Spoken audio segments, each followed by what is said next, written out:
India जनशक्ति party के राष्ट्रीय अध्यक्ष ने जारी की 10 उम्मीदवारों की पहली सूची। नमस्कार, रेवटी लाइव में आपके साथ मैं हूं सिमरन कौर। श्रावस्ती में इंडिया जनशक्ति पार्टी के राष्ट्रीय अध्यक्ष डॉक्टर अवधेश पांडे ने प्रेस वार्ता करते हुए आने वाले विधानसभा चुनाव की 10 उम्मीदवारों की पहली सूची जारी की। वहीं मीडिया के सामने उन्होंने अपनी घोषणा पत्र भी रखा। श्रावस्ती जनपद में आज इंडिया जनशक्ति पार्टी के राष्ट्रीय अध्यक्ष डॉक्टर अवधेश पांडे ने विधानसभा चुनाव के 10 उम्मीदवारों की पहली सूची जारी की। ये जानकारी प्रेस वार्ता में देते हुए डॉक्टर अवधेश पांडे ने बताया कि हमारी पहली सूची आज जारी हो रही है, जिसमें आशीष कुमार एटा जिले के अमापुर विधानसभा के उम्मीदवार होंगे। राकेश कुमार विधानसभा ठाकुर द्वारा जिला मुरादाबाद के उम्मीदवार होंगे। तहजीब अली विधानसभा खिवाल खास जनपद बागवत से, इंद्रजीत राणा विधानसभा हसनपुर जनपद अमरोहा से, आरिफ विधानसभा देवबंद जनपद सहारनपुर से, सचिन खन्ना विधानसभा रामपुर सदर जनपद रामपुर से, सुशील कुमार कनौजिया विधानसभा कुराव जनपद प्रयागराज से, पुनीत कुमार मिश्र विधानसभा फूलपुर जनपद फूलपुर से, अशोक कुमार चौधरी विधानसभा सौराव जनपद फूलपुर से, कवित्री देवी विधानसभा सदर जनपद बलरामपुर के उम्मीदवार होंगी।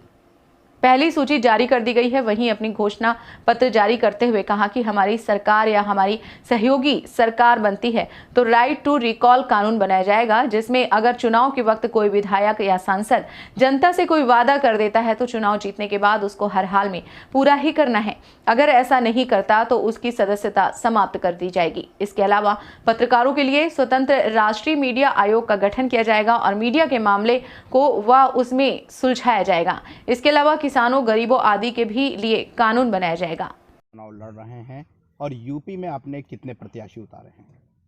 उत्तर प्रदेश में अभी हमारे 20 प्रत्याशी प्रथम चरण के लिए तैयार हुए हैं। उनके सारे पेपर तैयार किए गए हैं। कितनी सीटों पर चुनाव लड़ेंगे आप? हम 403 सीटों पर चुनाव लड़ेंगे। धीरे धीरे सारे प्रत्याशियों के लिस्ट मेरे पास आ रही है। उसमें में से चयन किया जाएगा। जो पात्र होगा उनको टिकट दिया जाएगा। किन प्रमुख मुद्दों के साथ आप चुनाव लड़ेंगे? हम बेरोजगारी, भुखमरी, अशिक्षा, जो भिक्षावृत्ति के उन्मूलन के लिए इन मुद्दों को लेकर के चुनाव लड़ेंगे। घोषणा पत्र में प्रमुख मुद्दा क्या आपका है जिससे आप पब्लिक को रुझाने में कामयाब होंगे? घोषणा पत्र में प्रमुख मुद्दा है राइट टू रिकॉल का कानून लागू कराना।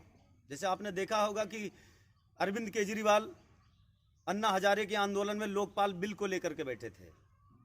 अगर ये राइट टू रिकॉल का कानून लागू करने के लिए बैठे होते तो आज ये लागू हो जाता। तो हमने सबसे पहला मुद्दा रखा है कि राइट टू रिकॉल का कानून।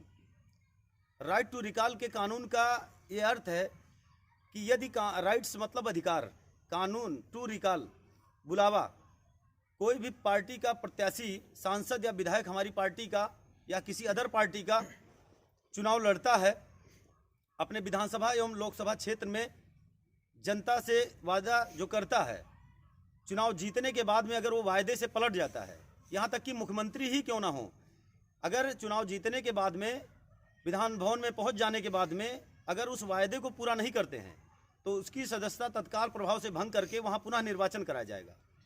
ये बताइए, सारे छोटे दल समाजवादी पार्टी की तरफ भाग रहे हैं, आप क्यों नहीं गए? हम समाजवादी पार्टी की तरफ इसलिए नहीं गए कि हमारा मुद्दा ही अलग है, हमारा एजेंडा ही अलग है। हमारे एजेंडे को वो शामिल कर नहीं सकते हैं।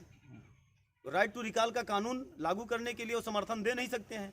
हमारे पास 30-40 राजनीतिक पार्टियों का समर्थन आया हुआ है। मैंने एक ग्रुप बनाया हुआ है, वो सारे राजनीतिक दल हमारे समर्थन में है। वो हमारे राइट टू रिकॉल के कानून को लेकर के समर्थन में है, इसलिए हम समाजवादी पार्टी की तरफ नहीं गए। तो क्या आप सरकार बनाने का दावा करते हैं या कोई मुख्यमंत्री चेहरा आपने चुन रखा है? हमने मुख्यमंत्री का चेहरा अभी घोषणा नहीं करेंगे। मुख्यमंत्री का चेहरा कौन होगा, फिलहाल सरकार बनाने के दावे के लिए हमारे जो कोई अब की बार कोई अगर ये कह दे कि हम पूर्ण बहुमत से सरकार बना लेंगे तो पूर्ण बहुमत से सरकार कोई नहीं बना पाएगा। हम अपने समर्थन पत्र उन्हीं को देंगे जो हमारे प्रत्याशी। रेवटी लाइव के लिए मोइनुद्दीन अंसारी की रिपोर्ट।